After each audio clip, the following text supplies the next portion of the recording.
Refraction of light देख रहे हैं हम लोग हाइगन वेव थ्योरी से। मान लो ए भी एक हमारा वेव फ्रंट है, ठीक है, जो कि मीडियम 1 से मीडियम 2 में ट्रैवल होने जा रही है। मीडियम 1 से मीडियम 2, मान लो मीडियम 1 में उसकी वेलोसिटी v1 है और मीडियम 2 में उसकी वेलोसिटी v2 है, ठीक है। तो ये ए पॉइंट पे आके इंसिडेंट हुई। ए पॉइंट जो है क्या है, दोनों मीडियम का ये लेयर है डिफरेंस करने वाला, ठीक है। तो ये जो वेव फ्रंट है वो कितना डिस्टेंस ट्रेवल करेगी, तो ये हम हमारे डिस्टेंट वेलोसिटी वाला जो फॉर्मूला है, velocity is equal to distance पर टाइम, है ना, डिस्टेंस पर टाइम। तो मान लो टी सेकंड में वो ट्रैवल करी है, टी सेकंड ट्रैवल करी है, तो देखो v1 इज इक्वल टू कितना हो जाएगा, इधर डिस्टेंस अपॉन टाइम, तो टी सेकंड। तो डिस्टेंस कितना हो जाएगा, कितना डिस्टेंस इसने ट्रैवल किया, तो v1 इंटू टी, ठीक है। तो ये वाला वेव फ्रंट ऐसा क्रॉस करते हुए आएगा। तो मान लो ये यूँ आया यहाँ पे बी सी, तो बी सी का जो डिस्टेंस है, मान लो वो टी सेकंड में आ रहा है बी से सी तक, तो ये डिस्टेंस की वैल्यू कितनी हो जाएगी, v1 इंटू टी, ठीक है। अब ये तो हो गया। अभी हमको शेप नहीं समझ में आ रहा है वेव फ्रंट का, तो इसका शेप निकालने, इसका प्रॉपर शेप निकालने के लिए हम क्या करेंगे, इधर देख लेते हैं वेलोसिटी कितनी है v2, तो इधर तो इसने v1 टी डिस्टेंस क्रॉस किया, इधर कितना डिस्टेंस क्रॉस करेगा, तो सेम इक्वेशन से v2 इज इक्वल टू क्या हो जाएगा, डिस्टेंस अपॉन टी। तो डिस्टेंस कितना हो जाएगा, v2 इंटू टी। तो हम क्या करें, v2 इंटू टी, इसका एक आर्क खींच दे, इस रेडियस का एक हम स्फीयर खींच दे, ठीक है। तो मान लो वो स्फीयर आपका लग कहीं यहाँ पे आ रहा है, ठीक है। तो ये वेव फ्रंट का शेप कुछ इस तरह से हो जाएगा। वी से सी, इधर सी को मिला दो, ये वेव फ्रंट का हमको शेप मिल गया।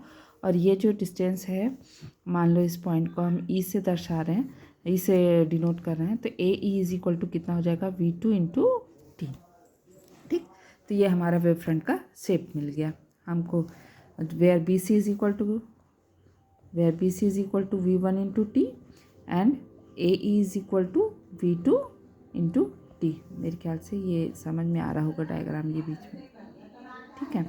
अब हम यहाँ पे angle of incidence, angle of refraction निकाल लेते हैं। उसके लिए हमको हमेशा एक नॉर्मल जो है वो उस पॉइंट पे खींचना रहता है। तो ये हमने एक नॉर्मल ड्रॉ कर लिया, ठीक है। अब इस नॉर्मल से देखो, इस इंसिडेंट रे कौन सा था, पी ए, तो इंसिडेंट रे इस नॉर्मल के साथ जितना एंगल बनाएगी हम उसको दिखा देंगे भाई ये आई है, और ये रिफ्लेक्टेड जो रे है वो इसके साथ जो एंगल बनाएगी उसको हम दिखा देंगे आर से। तो ये हो गया आई, ये हो गया आर। अब डायग्राम को देखते हैं। देखो ये नॉर्मल हमेशा इसके साथ 90 डिग्री एंगल बनाएगा, तो ये वाला एंगल कितना है, 90 माइनस आई, ठीक है। सिमिलरली अगर हम इधर को देखें, ये क्या है, 90 डिग्री, ठीक है। और ये वाला जो एंगल है वो इक्वल हो जाएगा किसके, आई के, क्योंकि ये भी 90 माइनस आई, तो ये आई, ये एंगल भी इक्वल हो जाएगा आई के, कौन सा, बी ए सी। सिमिलरली अब इधर इस वाले डायग्राम में देखिए, ये एंगल कितना है, सी है, ये सॉरी, ये एंगल कितना है, आर है, ठीक है। अगर मैं इस ट्रायंगल की बात करूँ ए ई सी, तो आर जो है वो इस ट्रायंगल का क्या बोलना चाहिए, बहिष्कोण को जो भी बोलते होंगे, बाहरी एंगल है, ठीक है। तो हम जान रहे हैं बाहर में कोई एंगल है तो वो जो दो एंगल्स होते हैं उनके प्लस के बराबर होता है, ठीक है। तो ये आर है, इट मीन्स ये प्लस ये इज इक्वल टू भी क्या होना चाहिए, आर होना चाहिए, ठीक है। और ये आपका ऑलरेडी 90 डिग्री है, ये ऑलरेडी आपका 90 डिग्री है, ठीक है। तो ये अगर अब हम इस क्या बोलना चाहिए, इस थ्योरम को ध्यान में रखें, तो ये वाला एंगल हमारा क्या हो जाएगा, आर। ये देखो, ये 90 डिग्री, ये एंगल 90 माइनस आर, ये ऑलरेडी कितना है, 90 डिग्री, तो ये 90 डिग्री, ये 90 डिग्री है, ठीक है। तो ये एंगल ऑटोमेटिकली कितना हो जाएगा, आर, ठीक। ये 90 माइनस आर, तो ये आर।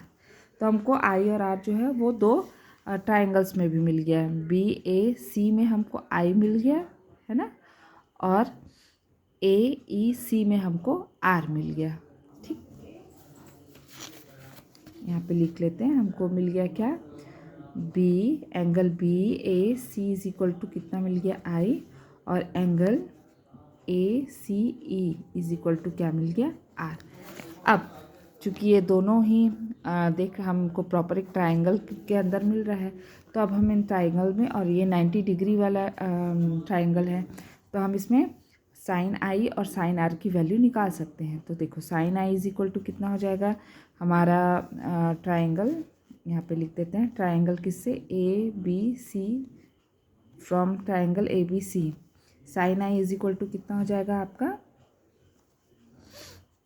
BC, ये 90 डिग्री, ये आपका I, तो sine i is equal to कितना हो जाएगा BC upon AC, BC upon AC, where BC is equal to V1 into T upon AC।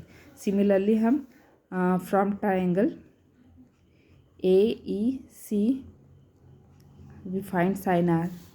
Sign r कितना हो जाएगा, देखो साइन आर ये आपका 90 डिग्री, ठीक, तो sine r is equal to कितना हो जाएगा आपका AE upon AC, AE upon AC perpendicular, और वो AE अपॉन AC। अब AE ऑलरेडी हमको पता है, AE is equal to V2 into T upon AC। अब हम क्या करेंगे, sine i upon sine r मिल गया, हमको प्रूफ क्या करना है, रिफ्रैक्शन। रिफ्रैक्शन प्रूफ करने के लिए हम जो है स्नेल का थ्योरम जो है ना, sine i upon sine r, हम लगभग ऐसा लाना चाह रहे हैं कि sine i upon sine r mu के इक्वल आ जाए। तो हम अब दोनों का क्या ले लेंगे, रेशियो ले लेंगे।